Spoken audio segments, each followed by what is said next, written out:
இன்றைய தேவ பிரசன்னம். கர்த்தருக்கு பிரியமான தேவனுடைய பிள்ளைகளே, இந்த நாளில் இன்றைய தேவ பிரசன்னத்துக்குள் பிரவேசித்து கர்த்தருடைய வேத வசனங்களை நாம் தியானிப்போம்.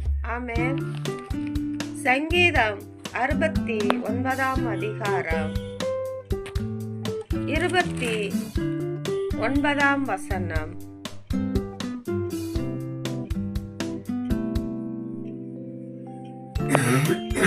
30 வசனம், 32 வசனம், 33 வசனம் ஆகிய வசனங்களை நாம் வாசிக்க கேட்போம். ஆமென். நானோ சிறுமையும் துயரமும் உள்ளவன். தேவனே, உம்முடைய ரட்சிப்பு எனக்கு உயர்ந்த அடைக்கலமாவதாக. தேவனுடைய நாமத்தை பாட்டினால் துதித்து அவரை ஸ்தோத்திரத்தினால் மகிமைப்படுத்துவேன். சாந்த குணமுள்ளவர்கள் இதை கண்டு சந்தோஷப்படுவார்கள்.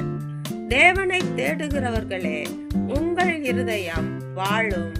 கர்த்தர் எளியவர்களின் விண்ணப்பத்தை கேட்கிறார். கட்டுண்ட தம்முடையவர்களை அவர் புறக்கணியார். ஆமென். கர்த்தருக்கு பிரியமான தேவனுடைய பிள்ளைகளே, சிறுமையும் எளிமையுமான பிள்ளைகளுக்கு தேவன் மிகுந்த ரட்சிப்பாய் இருக்கிறார். அவருடைய நாமம் அவர்களுக்கு உயர்ந்த அடைக்கலமாய் இருக்கிறது. ஆமென். அப்படிப்பட்ட தேவனை நாம் ஸ்தோத்தரித்து அவருக்கு துதி பலிகளை செலுத்தி மகிமைப்படுத்துவோம். சாந்த குணமாய் இருக்கிற தேவன் நம்முடைய ஸ்தோத்திர பலியின் சத்தத்தை கேட்டு மகிழ்வார்.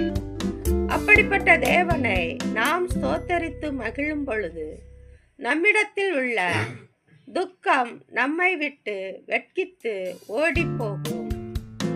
நம்முடைய இருதயம் சந்தோஷமாய் வாழும். ஆமென். கர்த்தர் எளிமையுள்ள பிள்ளைகளின் விண்ணப்பத்தை மனம் விரும்பி கேட்கிறார். மன வருத்தத்தில் கட்டுண்ட தம்முடைய பிள்ளைகளின் சத்தத்தை புறக்கணியாமல் அவர்களின் சத்தத்தை விரும்பி கேட்டு பதில் கொடுக்கிறவராய் இருக்கிறார். ஆமென், ஆமென், ஆமென்.